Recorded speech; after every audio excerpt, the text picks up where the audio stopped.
በስመ አብ ወወልድ ወመንፈስ ቅዱስ አሐዱ አምላክ አሜን።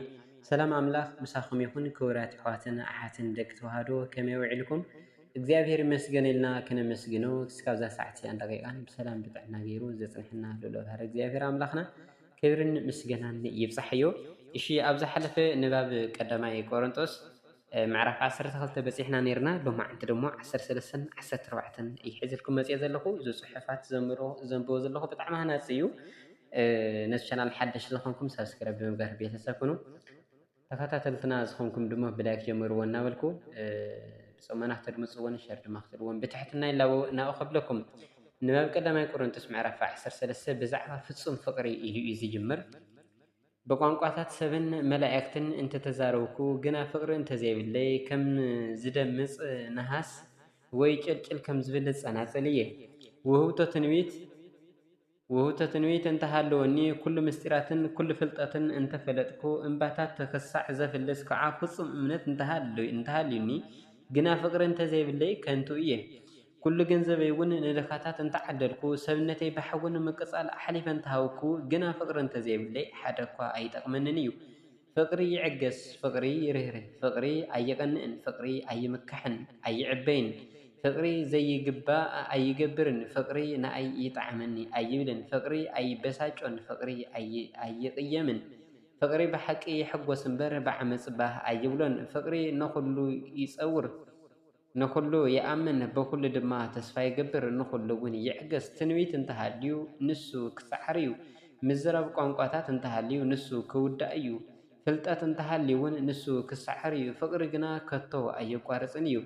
እቲ እንፈልጦ ኮነ እንንበዮ ሙሉእ ኣይኮነን፣ ግና እቲ ፍጹም ዝኾነ ምስ መፀ እቲ ጎደሎ ክሳዕር እዩ። ቆልዓ ኣብ ዝነበርኩሉ ግዜ ከም ቆልዓ እዛረብ ነበርኩ፣ ከም ቆልዓ ኣሓስብ ነበርኩ፣ ከም ቆልዓ እውን እመራምር ነበርኩ። ምስ ዓበኹ ግና ነቲ ነገር ቁልዕነት ሓደክዎ። ሕዝስ ከም ብመስትያት ብፅልግልግ ንርኢ ኣለና፣ ሽዑ ግና ገጽ ንገጽ ክንርኢ ኢና። ሕዚ ፍልጠተይ ጎደሎ እዩ፣ ሽዑ ግና ከምቲ እግዚኣብሔር ንኣይ ዝፈልጠኒ ፍልጠተይ ሙሉእ ክኸውን እዩ። እምበኣር እምነት፣ ተስፋ፣ ፍቅሪ እዚኣቶም ሰለስቲኦም ጸኒዖም ይነብሩ፣ ካብዚኣቶም ዝዓቢ ግና ፍቅሪ እዩ ይብለና። ተወሳኺ ቀዳማይ ቆሮንጦስ ምዕራፍ 14 እንትንርኢ ድማ ኣጠቃቅማ ውህብቶ መንፈስ ቅዱስ ኢሉ እዩ ዝጅምር። ንፍቅሪ ሰዓብዋ ንመንፈሳዊ ውህብቶታት ብሕልፊ እኳ ክትንበዩ ኣብሊፅኩም ተመነዩ።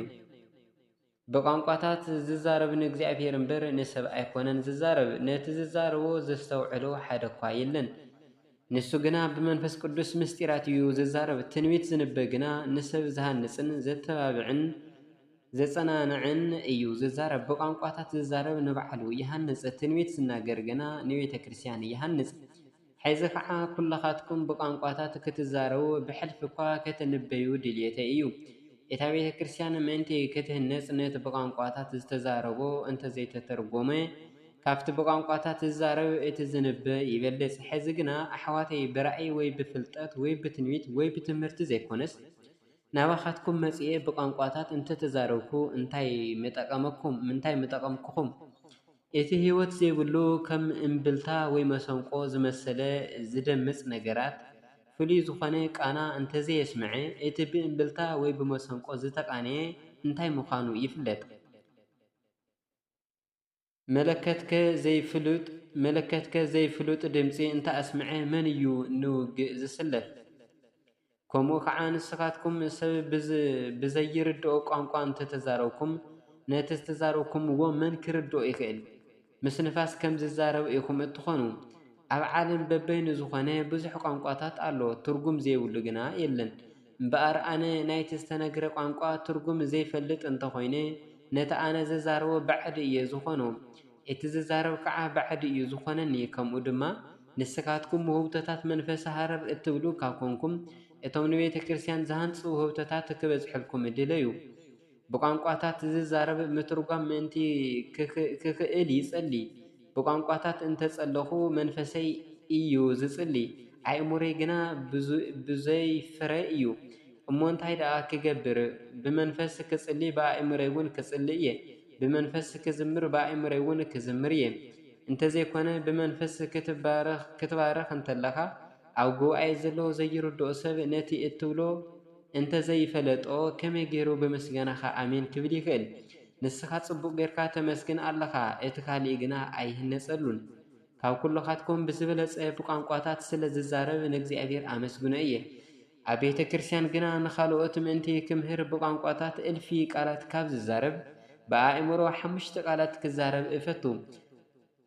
ኣሕዋተይ በተሓሳስባኹም ከም ህፃናት ኣይትኹኑ። ንኽፉእ ደኣ ህፃናት ኩኑ እምበር በተሓሳስባኹምስ ቡሱላት ኩኑ።